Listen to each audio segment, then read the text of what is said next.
Agna means it is the source of knowing. This is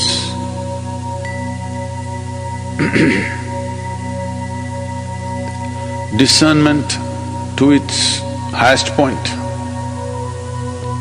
Even if we have to continue the same analogy, you know light has 7 colors in it, at least clearly discernible, actually there are many more. Clearly discernible 7 colors. As I said earlier, if light became purple or red or something else, it would be useful only for one purpose. It would not be useful for everything. But this is colorless light, we are calling it white light, but actually it's colorless because you don't see it.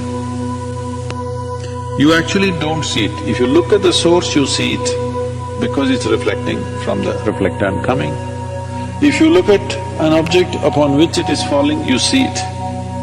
But in between, you're not seeing light here. It is actually passing, you don't see it, isn't it? Only when something stops it, now you see, this is lit. But here, light is coming, you don't see it. So light is colorless. So colorless light, if it's broken down, becomes 7 colors.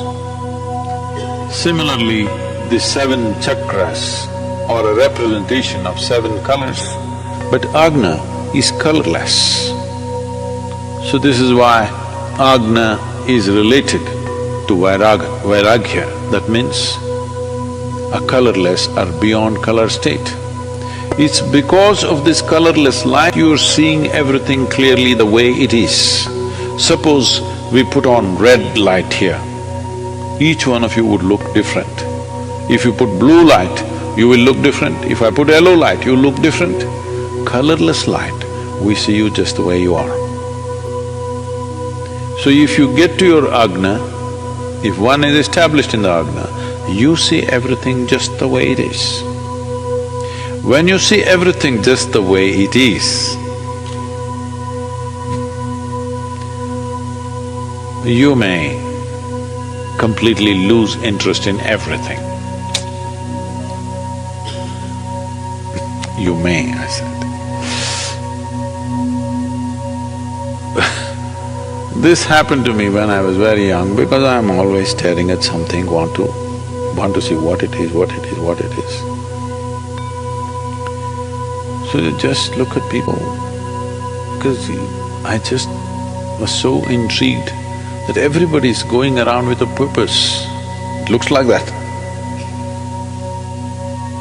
I didn't know where to go, I had no purpose. I didn't know anything about anything, but everybody is going like this.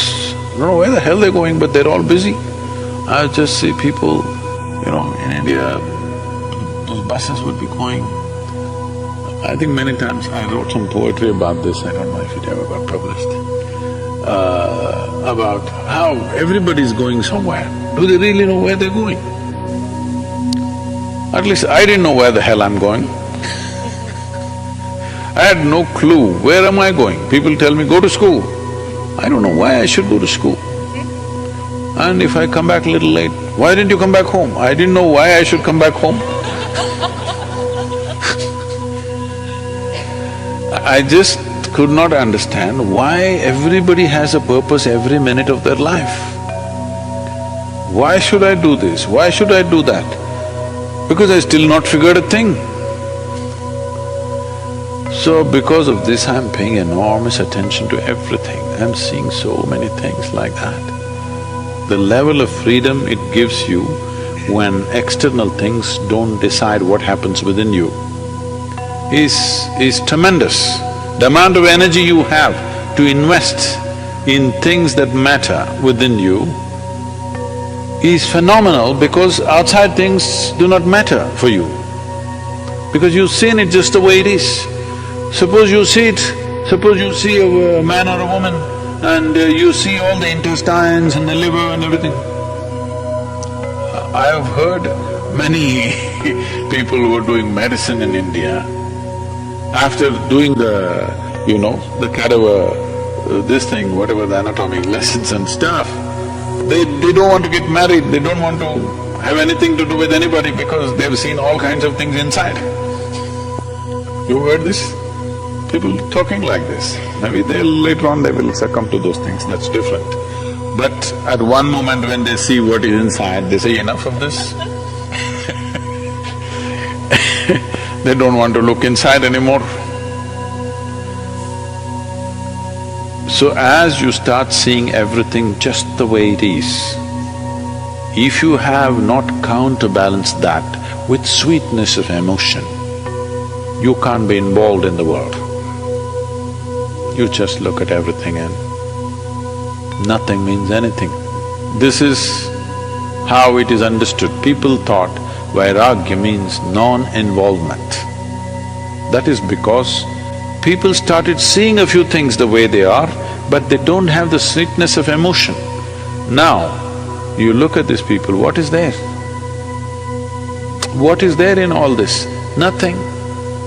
So you cannot be involved anymore, simply because you are seeing some things the way they are. You are not seeing everything the way it is. You are seeing some things beyond the normal limitations everybody has. You are seeing little more.